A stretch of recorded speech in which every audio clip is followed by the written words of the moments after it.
देखिए, government of Maharashtra ने 8 जनवरी 2025 को एक जीआर निकाला है और इस जीआर के तहत पूरे महाराष्ट्र में जो जन्म दाखिले अब तक रजिस्टर नहीं हुए, मतलब पैदाइश के बाद में 1 साल के अंदर जो जन्म दाखिले रजिस्टर किए जाते हैं वो कॉरपोरेशन या म्यूनसिपल तहसील इनको पावर्स है। अगर 1 साल से ज़्यादा देरी होगी तो फिर वो पहले कोर्ट से लिए जाते थे, कायदे में अमेंडमेंट हुआ और तहसीलदार या कलेक्टर को पावर दिए। तो कलेक्टर तो नहीं लेते हैं, उन्होंने तहसीलदार नायब तहसीलदार को पावर्स दिए हैं और नायब तहसीलदार वो अलाउ करते हैं। मालेगांव के ताल्लुक से जो पार्लियामानी इलेक्शन हुआ उसमें बीजेपी के डॉक्टर सुभाष भामरे बुरी तरह हार गए और बाद में जो लोकल असेंबली का इलेक्शन हुआ उसमें भी आईएम के लीडर आए चुन के। तो उस बारे में बीजेपी ने तहकीक की और उन्हें पता चला कि कुछ वोटर्स बढ़ाए गए थे। बाद में मालूमात लिए उन्होंने, तो उनको ऐसा दिखा कि भाई ये कुछ तकरार करना चाहिए। तो उस हिसाब से डॉक्टर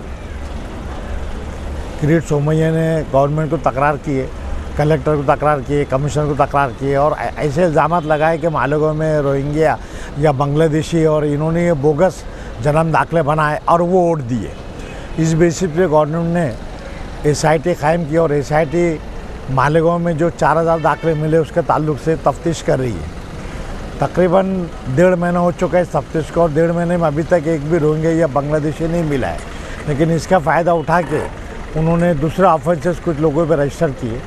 जन्म दाखिला तकरीबन जो 4000 दिए हैं वो तहसीलदार में जो कागजात दाखिल किए हैं वो बोगस है, ऐसा झूठा इल्ज़ाम लगा है। हालांकि बोगस नहीं है।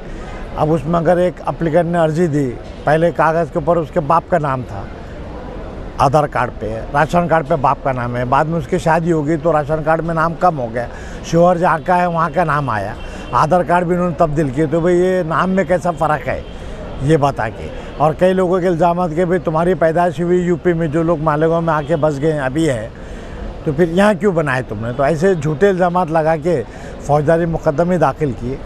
बर्तन रजिस्ट्रेशन एक्ट 2023 में जो अमेंडमेंट है और पहले भी थी, तो उसमें कलम 15 में ऐसा क्लियर कट लिखा हुआ है कि अगर जन्म का दाखिला तहसीलदार से या वो अथॉरिटी से बोगस डॉक्यूमेंट दाखिल करके, बोगस मालूमात देके या गुमराहकुन तरीके से या फ्रॉड करके या कोई भी तरीका हुआ तो वो रद्द करने के पूरे इख्तियार थे उनको। तो वो रद्द नहीं किए उन्होंने और उसी में कंपाउंडिंग ऑफेंस है सेक्शन 24 में कि भाई अगर ये से बोगस डॉक्यूमेंट किए तो वो कंपाउंड करते आता और 1000 रुपये तक जुर्माना है, कोई उसको सज़ा नहीं है। पेनल प्रोविज़न भी बर्तन रजिस्ट्रेशन में। लेकिन चूँकि यहाँ मुसलमानों को बदनाम करना था मालेगांव के और भी जगह के, तो उसमें इन्होंने क्या किए कि 420 किए, बोगस डॉक्यूमेंट बनाए, ऐसी झूठी तकरार दे के गुनाह नोंद कराए। उसमें कुछ लोगों के ऊपर, कुछ औरतें भी हैं जो ज़ईफ़ हैं, कुछ जवान लड़के हैं जो एजेंट ने, जो वकीलों ने बनाए उनको भी वो की है। वो तफ्तीश अपनी जगह पे चालू है। सबसे हमने मालूमात लिए, वहाँ की मीटिंगें भी हुई और भी मालूमात लिए। तो आज अभी तक 1.5 महीने में इनके जो कागजात की तफ्तीश की है, कागजात बेतरतीब हो सकते हैं लेकिन एक भी रोहिंग्या या बांग्लादेशी नहीं मिला।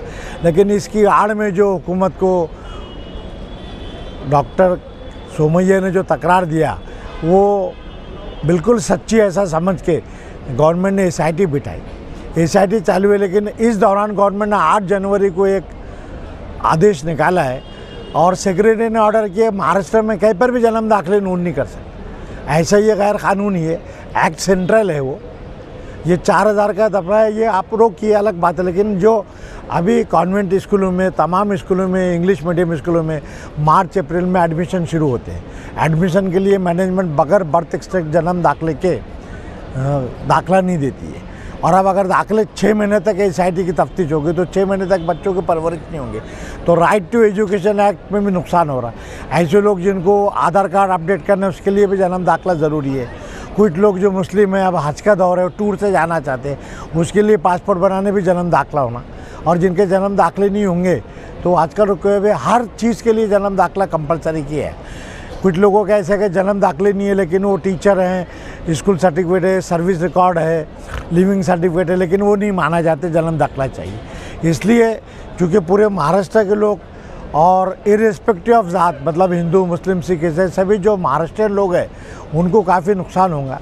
इसके लिए मालेगांव के जो लीडरान है शेख आसिफ साहब और समाजवादी के मुस्तकिम डिग्निटी, ये पहले से सब सोशल काम में पहल करते आए हैं और इन्होंने हमारे नामवर वकील महेंद्र संधांशु है बॉम्बे के, हम खुद भी साथ जुड़े हुए हैं और सीनियर वकील लगा के हमने पब्लिक इंटरेस्ट लिटिगेशन दाखिल किया है, उसमें तमाम कागजात दाखिल किए हैं और इंशाल्लाह हमें उम्मीद है कि ऑर्डर जो गवर्नमेंट ने दिए है कि पूरे महाराष्ट्र में जो है जन्म दाखिले नहीं होना वो इंशाल्लाह रद्द किया जाएगा। इसलिए हमने जो केस दाखिल किया वो union of India, government of Maharashtra, क्योंकि सेंट्रल एक्ट है ये और सेंट्रल एक्ट में महाराष्ट्र गवर्नमेंट को तरमीम करने का इख्तियार है। इनके रूल्स में ज़्यादा से ज़्यादा जो 4000 दाखिले ये मुतनाज़ बोल रहे हैं वो रोकते आते थे, लेकिन ये उसकी आड़ में इन्होंने शुरू किया और जहाँ जहाँ मुस्लिम आबादी है, अकोला है, औरंगाबाद है, भिवंडी है, नागपुर है, सब जगह ये उंगलियाँ कर रहे हैं। तो ये नहीं होना चाहिए और ये दाखिले दोबारा शुरू करना चाहिए, इसलिए हमने पब्लिक इंटरेस्ट लिटिगेशन दाखिल की।